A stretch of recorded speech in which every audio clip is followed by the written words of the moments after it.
bridge between agricultural research, government policies, and grassroots farmers to drive modern sustainable farming. And today we shall be discussing the core principles of the training and visit known as TNV extension model. We'll look at its practical execution and modern challenges in Lagos State. And my guest on the show today is Mrs. Ode Rashidat Timitokme. She's Deputy Director and Extension Agent in the LSADA. Good afternoon, madam, and it's a pleasure to have you on the program this afternoon. Thank you so much. All right, Lagos. Well, before we begin the conversation, let's take some traffic report. We have this one here that talks about the Dokmemu corridor, an accident that occurred some minutes back involving a Mitsubishi pickup truck and a Lexus Jeep at Shobo inward Shasha, just along Akunwajo Road. Well, men of the police force are very much on ground, trying to resolve the issue, but effort is on to have the vehicles involved evacuated as quickly as possible.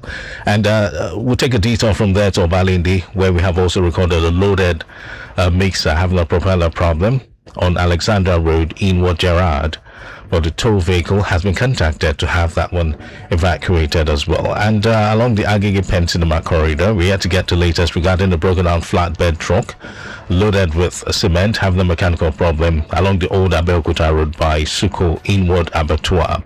Well, all these impediments will be attended to in no time. Let's keep our fingers crossed for great conversations on the program, Lagos. If you're just joining us, you're welcome to Lagos Farmers.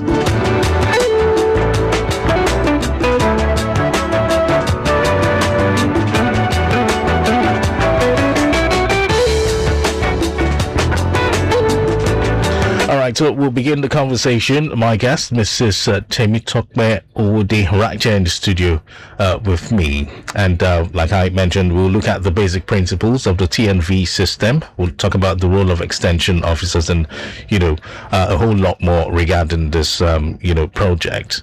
Because we understand Lagos is not standing still. Our farmland is under pressure from urbanization and development.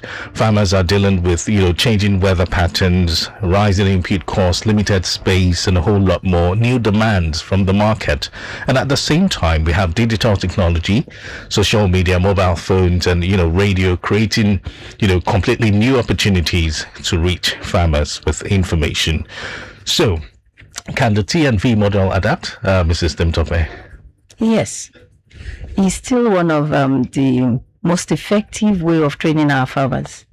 Because when you say training and visit, you mean anytime you get to the field, there is something new you discover on the farmer's field. There's always something new. Yes, there is always something new. Even when you have prepared information, prepared training for a farmer, getting to the field, it's possible that you have to defer that training to tackle the ongoing problem on the farmer's field. That's why the training and visit cannot be eradicated and will continue to be the most effective. It makes you gain the trust of your farmer, because as year in, year out, when you meet with your farmers, you are able to solve most of their problems practically. You are able to give them climate smart information, which will boost their productivity. You are helping them, you are linking them up with research institutes, with source of finance, source of new policies that will change in their ways of thinking. You are actually getting closer, changing the structure of or the mindset of farmers to the way they are used to doing their things. So TNV makes you more reliable, makes the farmer gain confidence in you, change a lot of things, as you see, because you are actually helping the farmers solve their problem on their farms. Absolutely. And doing it by themselves. You are only guiding them, not instructing them.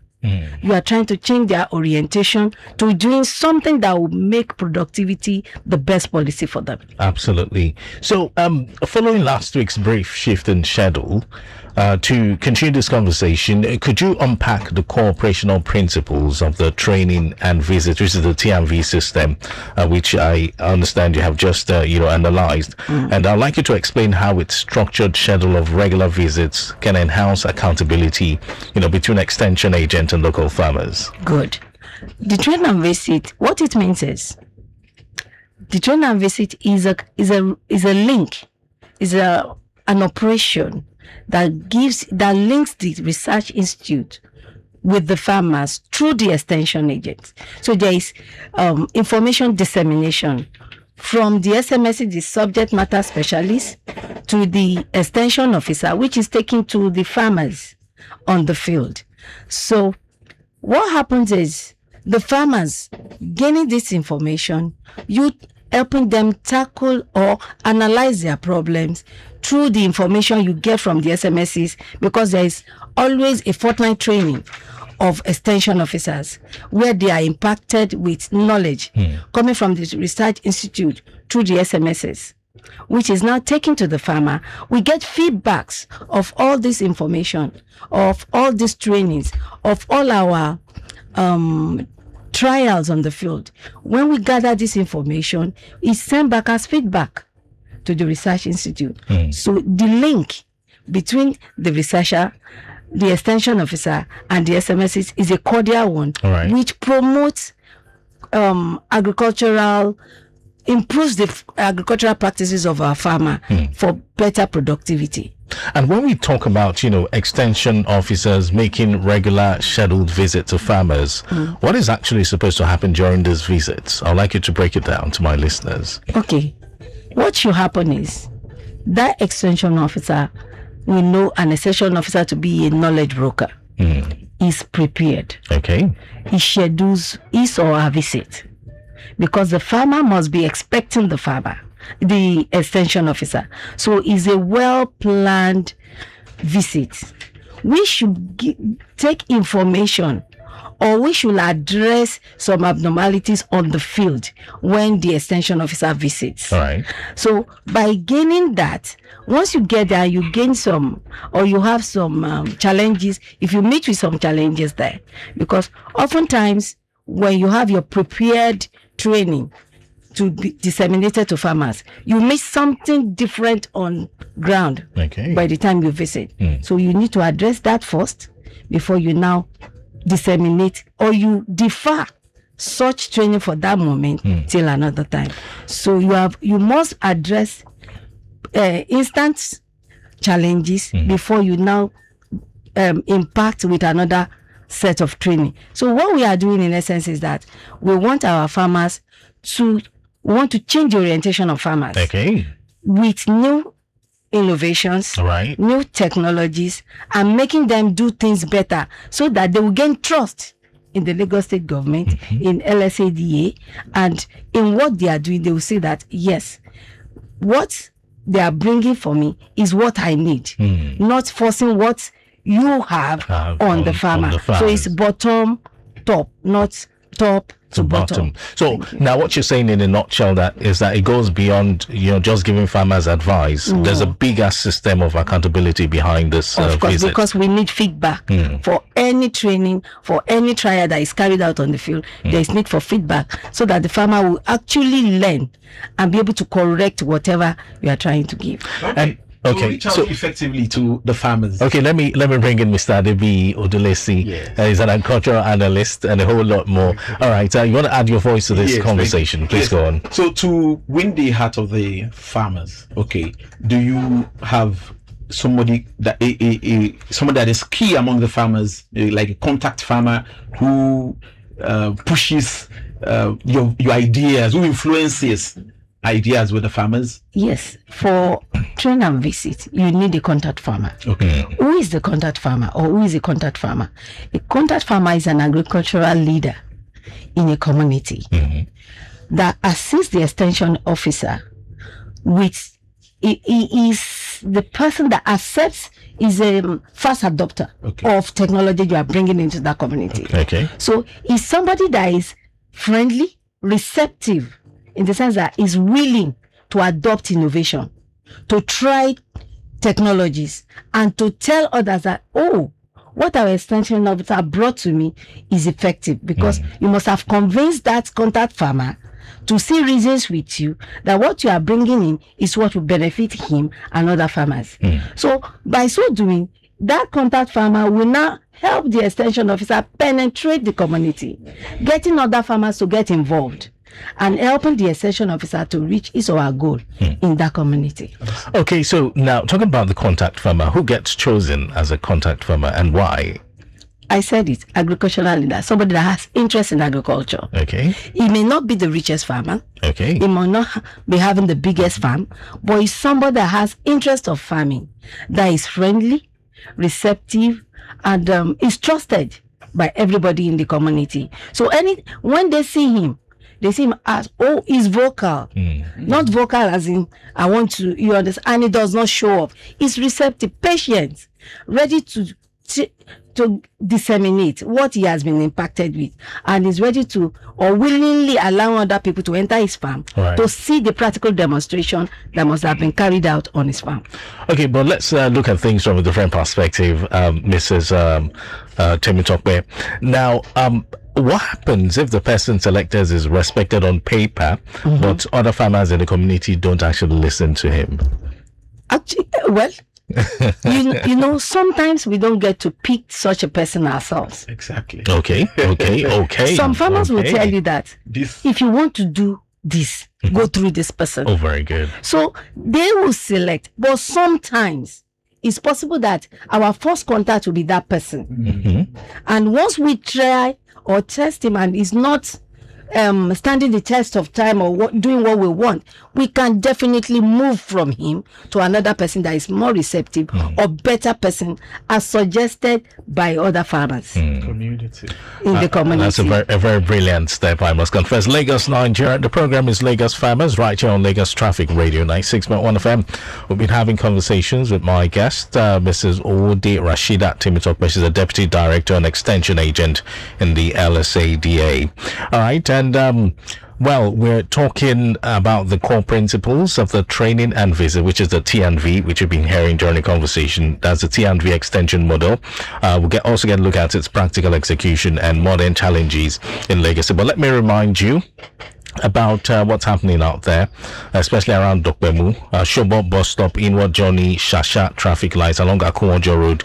We have recorded an accident involving two vehicles, but then no casualty recorded. Men of the police force very much on ground, and traffic still moving, despite having the vehicles involved still on ground. But the tow truck has been called for to have them evacuated as quickly as possible. Speaking about evacuation, that takes us straight to the Koyobale in the corridor, where we recorded a loaded mixer having a propeller problem on Alexandra Road, inward Gerard. That has been dealt with. It's been taken off the road. All right, and then we also have Loma officials, evacuating refuse along the Ladipo Shugule axis, and they have occupied the truck itself. That's the compactor, is occupying about 50% of the road, but officers very much on ground managing the situation. So Lagos, Nigeria, I can join the conversation. It's 0915-387-7127. You can connect with us via WhatsApp on 0809-912-0777. That is 0809-9120 777 if you've got questions for my guest. All right, so now from the farm to the researcher. Now, does the feedback really travel? Yes. From your own experience now. Yes, we usually talk about extension officers, taking information to farmers, but farmers are also generating valuable information every single day. So talk to my listeners, madam. Feedback is a two-way thing in extension, because once you take information to farmers, you should be ready to take back the feedback to the SMSs, back to the researchers. So now SMSs are who? The subject master specialists, and we have them under livestock, we have aquaculture, we have crop, we have agro-processing, we have a lot of them. So this information that we take to our farmers, be it on any enterprise, will get their feedback on what have you done. You ask them, you tried out this, what was your finding, the outcome. If it's positive, we'll note it. If it's a negative aspect, we'll note it. We'll take this back during our fortnightly trainings, maybe the FNTs. We have area meetings as well. We gather all our responses from our farmers and we pass it across.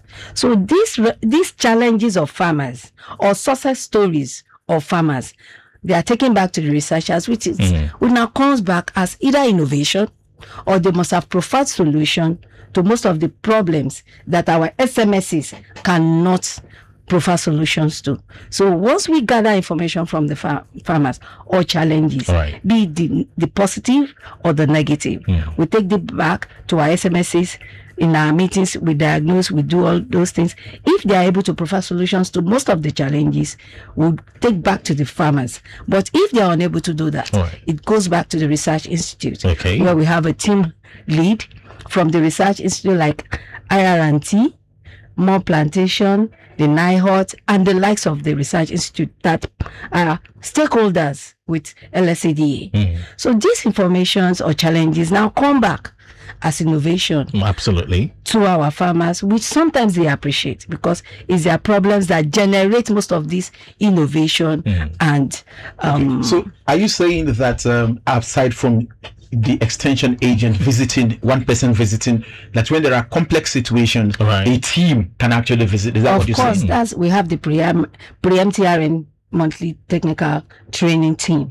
They visit farmers on their field with the team lead from the research institute. That might not be in Lagos. The team lead can come from any of the research institute. Even the team lead of Lagos State will invite other stakeholders that can help solve the problem or tackle the challenges from the research institutions, from the other research institute that is relevant to the problem at hand. They'll follow them down to the field with the extension agent, the SMS, the subject matter specialist, the team lead, and other stakeholders. We have people from planning and monitoring. They follow them. We have from engineering. They follow them. They pick from all the components of LSADA. They form a team, visit the farmer on the field, provide solution. If they can, at that instance, they take back to the research. What if the farmer is located in Badagry or one far place? They go there. We have 3 zones in Lagos State. So the last one that was held, I think, took place in the eastern zone in my own location. We have the far eastern zone in Ekpe area. They visited them. We rotate it on monthly basis. They will get there. They've had reason to move across the water. To visit Daddy Louis, for instance. The team went there. Daddy Louis, where they produce tomato. Tomato in large acreage of land. So what happened is, this research institute assists LSADA to solve some of our problems that we pass through our SMSs, the subject matter specialists, to them. And we prefer better, sustainable solution to our farmers, and they appreciate us for that. All right, Lagos, Nigeria. Don't forget, I also have Mr. Dedeji Odulesi here with us in the studio. Is my co-host and is also an agriculture analyst on the program, Lagos Farmers. All right, so let's narrow things down. Let's bring this conversation home to Lagos. Mrs. Temitope. Now, I understand the issue was discussed briefly on our last broadcast, which I wasn't present, but hey, the conversation continues. We understand that farmland is increasingly coming under pressure from urban development. So how does this changing environment affect the traditional T&V approach, which we're talking about now? Well, it will not change anything. Though we are losing our farmlands to housing, commercial urbanization and the likes, but that does not stop our TNV, nor can anything replace it.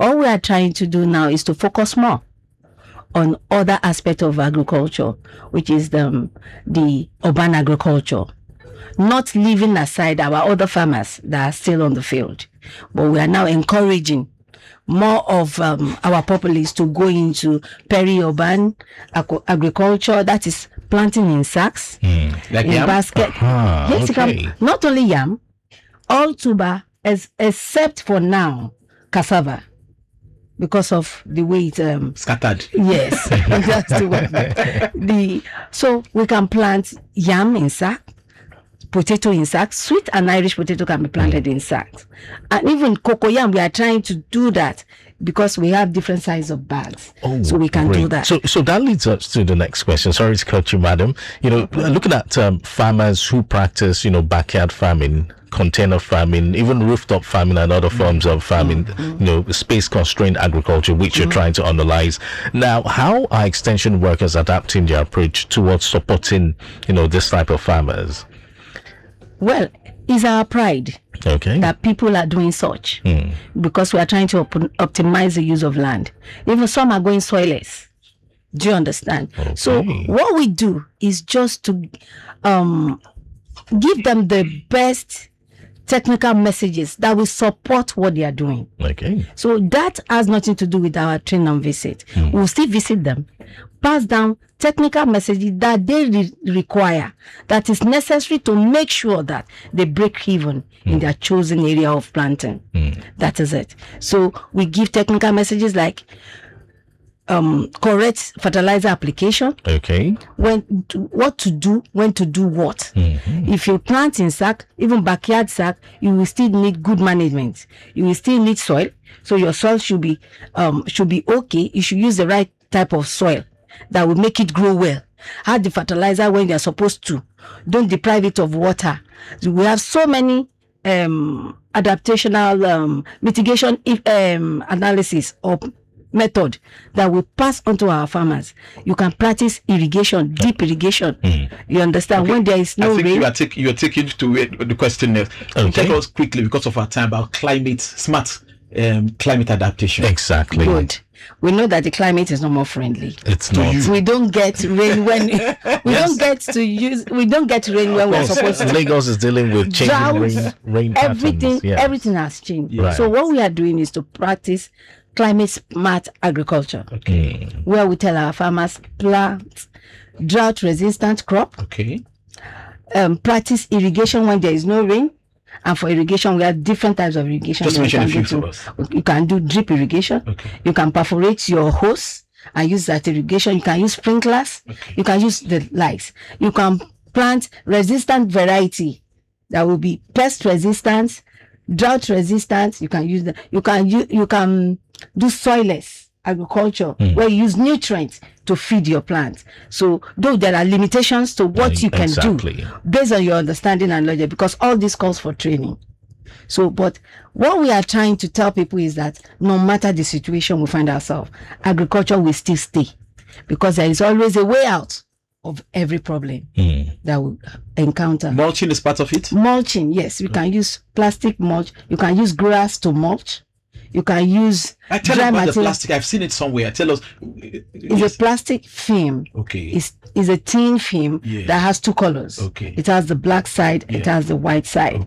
We use it to conserve soil moisture, so that when you plant and there is no rain, the little water you supply will not quickly get evaporated. Awesome. That's why we use the plastic mulch on the field. All right, Lagos Traffic Radio 96.1 FM. It's still Lagos Farmers. Our time is really fast spent. But let's talk digital extension versus traditional field visits. Now, traditionally, the extension officers goes to the farmer. Mr. Adelusi, Mr. Mtokwe. But today, the farmer has a mobile phone. We have social media, WhatsApp, SMS messages, Facebook, and the likes, other digital platforms. Now, how can these tools strengthen the TNV system? Now, like for instance, could a farmer who has an urgent problem on the farm get technical guidance digitally instead of waiting for the next scheduled extension visit? In fact, the digitalization of our work has made it so easy. I can be at home and get calls from my farmers. Very good. I can organize meetings at home with my farmers, or in my office and organize meetings with my farmer, and they can even send their challenges on the form. They can take pictures, do short videos, and send to me. I'll observe. If I cannot provide solution, I send it to the SMSs, and they do that. We have our helplines too. The Lagos State helpline, which I will call before the end of. Can I do that? Yes, sure. Yes. So we have let's 4 those helplines in helplines. Lagos State. Yes. We have 080-8831-0895. We have 081-5486-0895. The third line 070-4700-3733. And lastly 081-6324-7871. Thank you for the opportunity. All right, it's unfortunate. Would have loved to extend this conversation, but your final words before I let you go, Mrs. Temitokwe. Well, LSADA core mandate. Your parting thirds. Yes. To my listeners out there and to the farmers out there. Okay, Lagos State ADA has so many helplines. We have the FX in at LSADA ADA, so they can reach us there. But I want our farmers out there to know that no matter the challenges, we need to eat.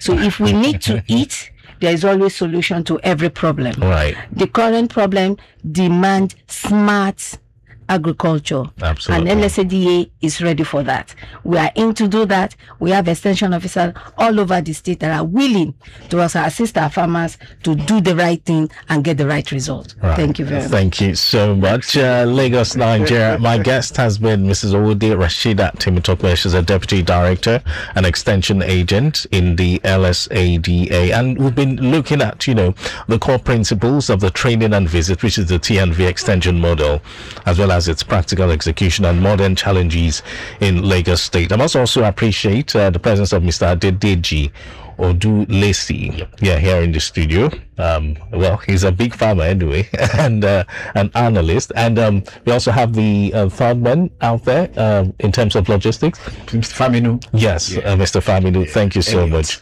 Mr. Faminu Elliott.